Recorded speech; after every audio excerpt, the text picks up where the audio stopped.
Sedar tak sedar kita dah masuk dah bulan 11. Lagi sebulan saja lagi kita nak masuk tahun baru. Jadi apa khabar tuan-puan punya simpanan? Kalau azam tahun 2025 tuan-puan nak ada simpanan yang kukuh, tuan-puan tarikan untuk simpan RM100 setiap bulan. Bermaksud bulan yang ke-10 tuan-puan sudah ada RM1,000 dalam akaun bank. Cuba simak balik tuan-puan berjaya ke tidak. Jika tuan-puan tak berjaya nak ada saving RM1,000, bermaksud tuan-puan kena tukar strategi.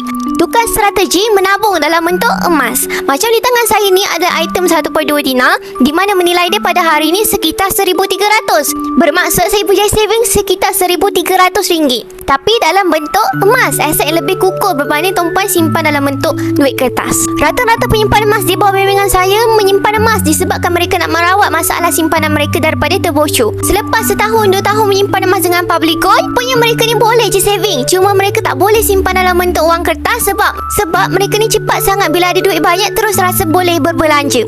Jadi antara punca tuan-puan tidak boleh menyimpan adalah disebabkan tuan-puan rasa berduit. Bila kita simpan emas, dia membuatkan kita rasa tak berduit. Walhal sebenarnya kita ada duit, tapi kita simpan dalam bentuk emas, aset yang lebih kukuh. Baik, kita akan rasa saya nak jual emas untuk perkara yang bukan-bukan. Kita boleh mulakan simpan emas ni serendah RM100. Jadi tuan-puan boleh rujuk pin video saya untuk daftar akaun Mas Get Public Gold secara percuma, dan saya akan bantu tuan-puan sebaiknya.